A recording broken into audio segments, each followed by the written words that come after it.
With the Philadelphia Eagles season done, it hurts to say that. Actually, it hurts like hell. Stunt up the house. Wait a minute. Are you an Eagles fan or are you not an Eagles fan? But with the Eagles season done, it is time to do some real work.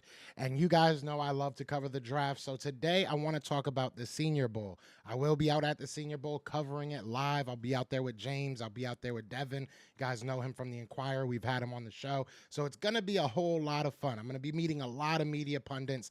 A lot of people have been DMing me, texting me, asking me if I'm going to be out there. So excited to meet some of the people that, follow the show and some people that just have their own show and kind of pick their brain on what they think. But I've been talking to a lot of people about this Senior Bowl and who I should be watching. So I want to give you guys the top 3 position groups I think that the Philadelphia Eagles should have their eye on come this Senior Bowl. And I might even throw an honorable mention in there. You know what I'm saying? I like to do nice things. But let's talk about it. You want Philly? Yeah, let's do it. Let's do it. Yeah, let's do it. Let's do it. Let's do Philly, man. It's your boy Joe Castro, a.k.a. Philly Fresco, and it is Philly, the podcast. So I have a sweater on. If you guys know, I live in Florida. It is like 4 degrees out here, so just, take my life now, man. It sucks. But at the end of the day, I'm going to go to probably an even colder place in Alabama. I'm excited for the Senior Bowl. I think that there's a lot of really, really good players in this Senior Bowl. So we're going to go through basically the top 3 position groups, and I'm going to give you like 4 or 5 guys from each position group. And then at the end, I will give you an honorable mention as well. Probably a position a lot of people aren't really thinking is very important, but to me, I think that it is very important for the Eagles and for their future. Now, before we get into all that, be sure to hit that like, hit that subscribe, join the family. We're on the road to 1 million. Follow me, please. Quadrillion, bajillion. 2 million, zillion. And I'm making up numbers as we go. And I want to get this out of the way. Usually I do this in the middle of the video, but I'm going to do it now.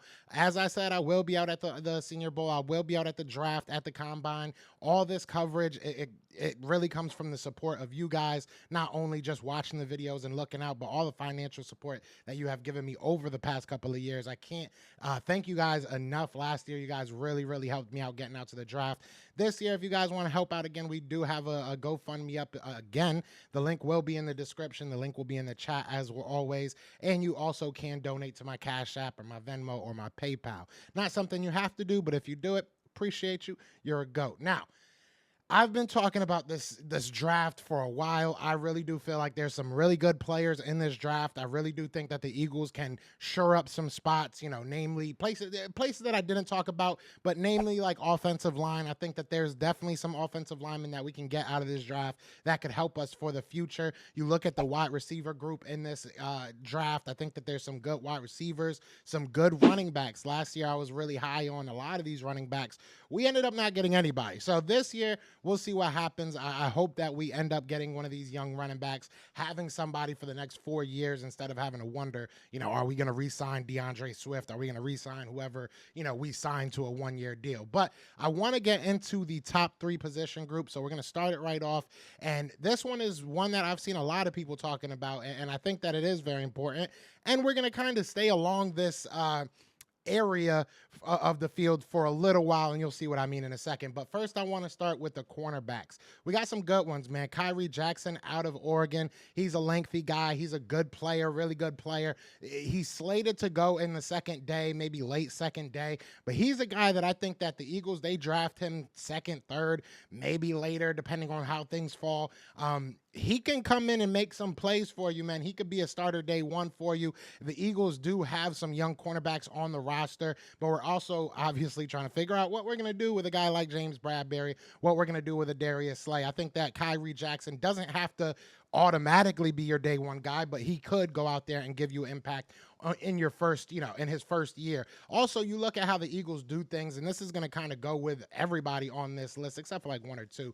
But everybody on this list, they can stand to sit a year. They can stand to kind of be a rotational guy and kind of get into the flow of the defense, kind of like what we did with Kaylee Ringo and Eli Ricks. So I see Kyrie Jackson as a definite possibility. Chris Abrams drained out of Missouri.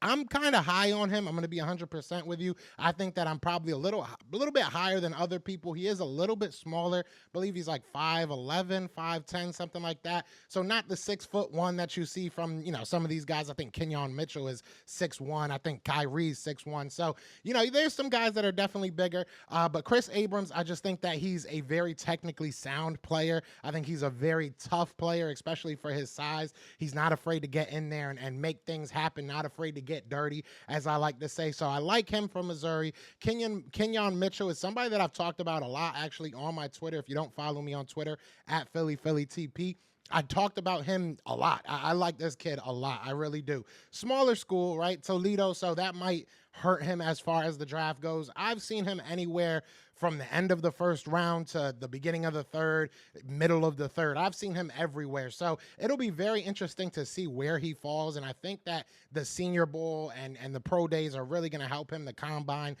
that's really what I learned last year, because a lot of people ask me, what I learned from the combine and the draft. What I learned last year is you can really make some stock up in these events, in the Senior Bowl, in the draft process, in the pro days. That's when you can really not only show what you can do on the field, but kind of show your mentality, show who you are off the field. And I think that Kenyon Mitchell has a really good mentality. He's a dog, in my opinion. And I think that he's somebody that will definitely benefit from this process. Next, we got Enos Rakestraw Jr. Obviously, he is a teammate of Chris Abrams' Drain, and I feel like he's kind of getting overshadowed a little bit better with the size. Enos, I think he's an all-around guy. I don't know how high he's going to go. He might go mid-third, fourth, somewhere around there, maybe later, maybe a little bit earlier, but I think he's kind of in the middle of the draft, in the middle of the pack there. But another guy that I think that these pro days, this Senior Bowl, if he has a good showing at the Senior Bowl,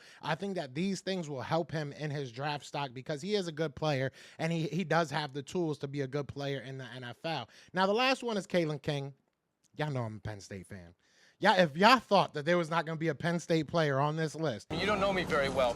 you do not know me. And how you doing? I'm Joe. Nice to meet you guys. I'm a Penn State fan. I'm a homer. It is what it is. Kalen King is one of the better, if not, I'll say top 3 to 5 cornerbacks in this draft, right? I think that Kalen King is a very, very good cornerback.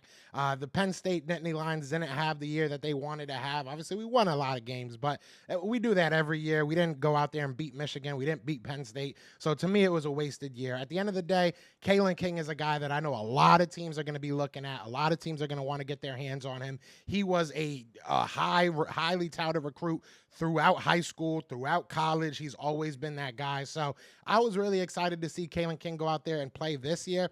I don't think he had a shutdown season. I don't think he was the, clear-cut best cornerback in the league or in the college, in the I almost got it. nation. There we go. I was going to do it. But I do think that Kalen King provides a lot, and I think he's one of the rare guys in this draft that you can say, put him out there on the outside, he's ready to go right now. So cornerbacks to me is a really big position. I think that a lot of people have been talking about that. The next spot, I think, is another spot that we've been talking about, and it's going to be very interesting, in my opinion, if they go with one of these guys, if they go with a guy from this group, because I don't think that there's a lot of really good players in this position group in the draft right now. And I think that if you look at the drafts in past, it's been very hard to find a person that can play this position at a high level, and it's the safety group, man. Look, you got a lot of guys, don't get me wrong, you got a lot of guys that are decent and they have definitely some potential to be very good. But as far as the Senior Bowl, you got Javon Bullard from Georgia. Now, they have him listed as a DB. It's going to be interesting to see where they really line him up, what they really want him to do at the next level. I project him to be a safety. I don't know why they wouldn't.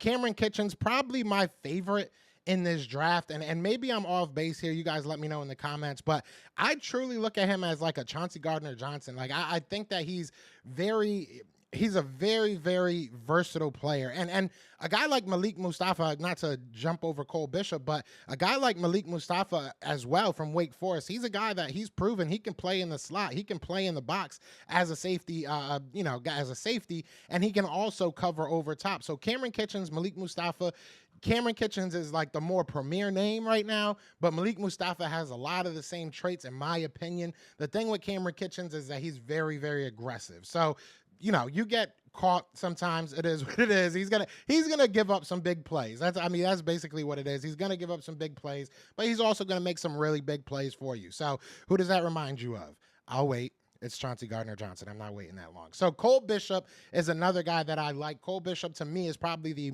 safest safety out of this group. That sounded weird, safest safety, but he's probably the safest pick. I just think that he's an all-around really good player, very technically sound, and I think that he won't give up the big plays. He might not necessarily wow you with athleticism and just him making plays all over the field, but he'll make the plays that are in front of him. He'll make the plays that he's supposed to. So I like Cole Bishop. He's a guy that I definitely got my eyes on in this Senior Bowl, and it's going to be fun. I think these safeties, there's some cornerbacks, and maybe we'll get into that if you guys want me to. You let me know in the comments.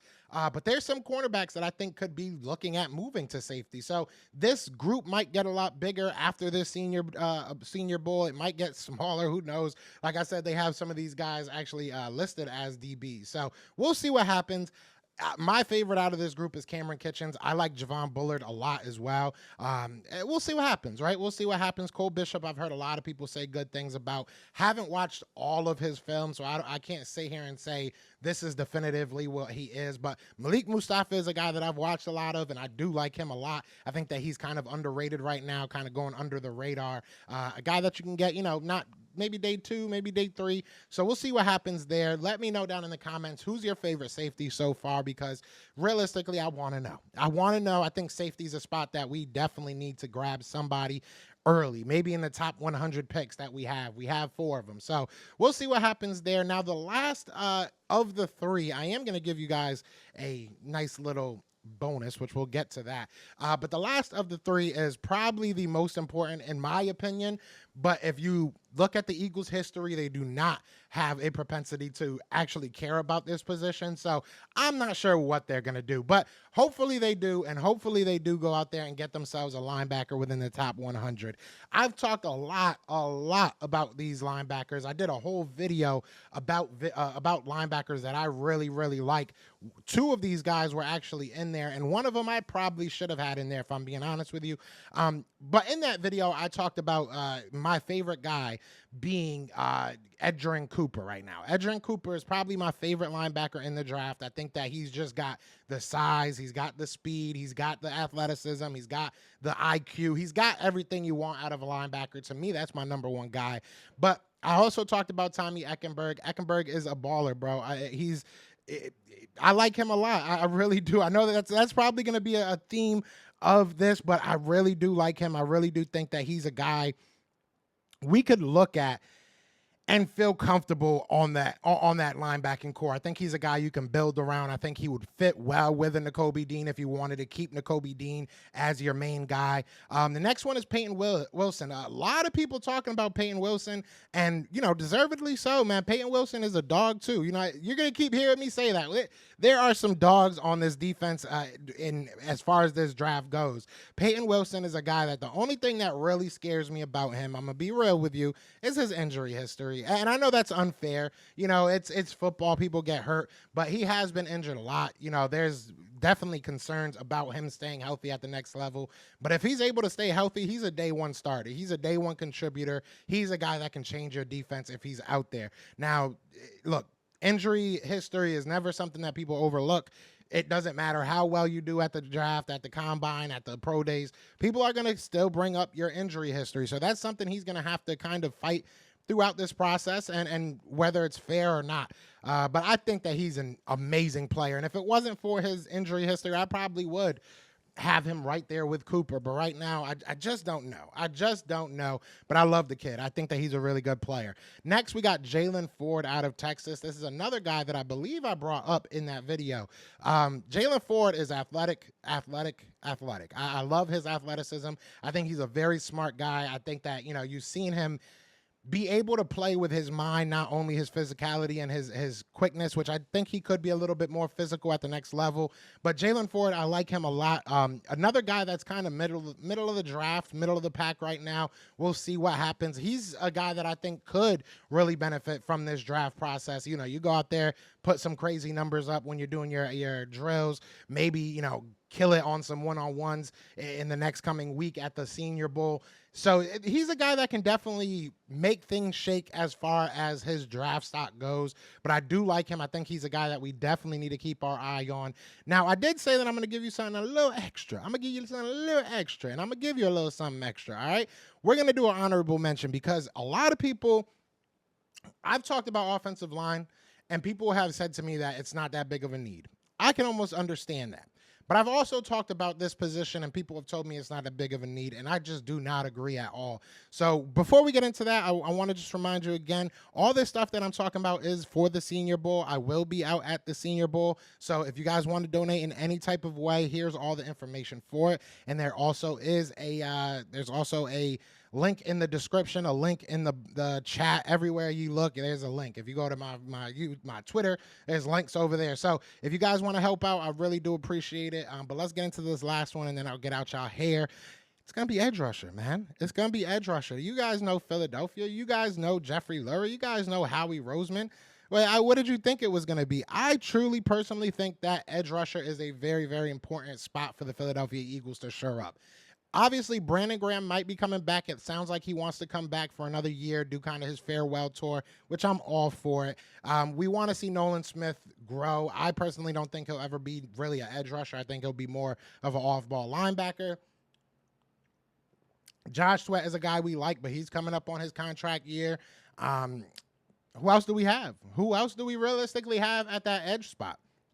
I think that edge is going to be a huge need, maybe not for this upcoming season, but the year after that, we're definitely going to be at least having to look for an edge rusher. And even if we draft one this year, we might be looking for another edge rusher next year because we just aren't really that strong at the position. The interior of our defensive line is pretty much set. I love having Milton Williams. I love, obviously, Jalen Carter. I love Jordan Davis. I think that three is strong. And then you have some guys in the back. You got, Marlon Tialapatu. You got Moro Jamu. You got guys that can definitely go out there and play some ball.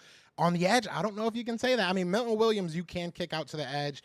Jalen Carter, you can probably kick out to the edge every now and then, but you're not going to do that on a consistent basis. Maybe you see Hassan Reddick with his hand in the dirt a little bit more often. I'm not really sure what you do, but I think that one thing you should do is go out there and draft one of these guys. Now, at the end of the day, I don't know how to say this guy's first name, so, spare me. I'm sorry if I mess it up. But Latu from UCLA, probably not going to get him. I'm going to be real with you. We're probably not going to get him. He's probably going to go in the first half of the draft. He's probably looking at top 15, maybe top 20 if, he really falls for some reason. But, yeah, Latu is not dropping to us most likely. I would love for it to happen, but I just highly doubt it. Chris Broswell is a guy that could drop to us. He could definitely be there at the end of the first. He might even be there in the second round, mid-second round, something like that. So he might be a more realistic option out of Alabama. He's a dog as well. But I like this guy a lot, and I do think that he could be a big addition to the Philadelphia Eagles defensive line, not just for now, but like I said, for the future. I think that that's a spot that they need to start worrying about. And, why not now? No time better than now. No time better than the present. So you guys let me know in the comments what you're thinking. Who did I miss? Now, again, this is only for the Senior Bowl. This is not all the prospects. This is just a list of guys that I'm looking at from the Senior Bowl. I want to know how you guys are feeling and if there's anybody that I should be looking at when I get out to the Senior Bowl because I'm going to do it for you. I'm going to do it for you. I do believe I got you covered. I'm getting interviews. We doing all this, man. And I'm also, this is actually pretty cool. I know everybody knows Next Gen Stats, the NFL Next Gen Stats, which are really cool. The owner of that company actually reached out to me, and I'm going to be talking to them out at the Senior Bowl because they are going to be adding those Next Gen Stats to the Senior Bowl. So the miles per hour, all that stuff that you see from Next Gen Stats, they're going to be adding that to the Senior Bowl. Will probably help me out a lot, really figure out who these guys are and what they can do athletically. But it's also going to be a really really cool. Short interview, but I just want to kind of pick his brain on what the next gen stats do, how they perform and everything. So if you have a question for him, leave that in the comments. So let's recap, all right? If you got a question for the guys that make the next gen stats, leave that in the comments. If you have any guys that you want me to look at while I'm out at the Senior Bowl, leave that in the comments. If you want to just say, what's up, Joe, you leave that in the comments. If you want to say I'm an idiot, you can leave that in the comments as well. But I appreciate all of y'all. But y'all know what it is, man. It is Fly Eagles Fly. And we are out here. Peace! Everywhere. This is for Yeah. you. Fly Eagles flying on the team. Touchdown, touchdown. Time to get Jalen this ring. You don't really want to start a thing. This a bird game nation, baby. It's a Philly thing. Hater, and you looking like you type trash. I'm just here cool with Philly the podcast. And we can call a man dog or watch Miles score off the handoff. Rest of the division, your man saw Jackson like Sean, hunting like Randall. Season here, really time to do him in. Your boy Philly Fresco. Thanks for tuning in. All right, before I get out of here, okay? Before I get out of here, I just want to read two of these comments, okay? I just want to read two comments. Shout out to everybody that be leaving nice comments. Shout out to everybody that be showing love. But I thought this was really cool. The Big Stacks 357 said, keep elevating, Brody. You're cementing your feet in the journalism game. I appreciate you. I appreciate you, Big Stacks. And this one I thought was really cool as well. And it shows kind of where we are as the NFC East right now. But Christian Thomas, excuse me, what's going on? He said, I'm a Dallas fan, but do your thing out there, you and your bag. I appreciate you. I always love it when I see, nice Cowboys fans. They're a rarity, you know what I'm saying? So shout out to you, Christian. You the man, bro. You the man. But yeah, I'm out of here. Peace.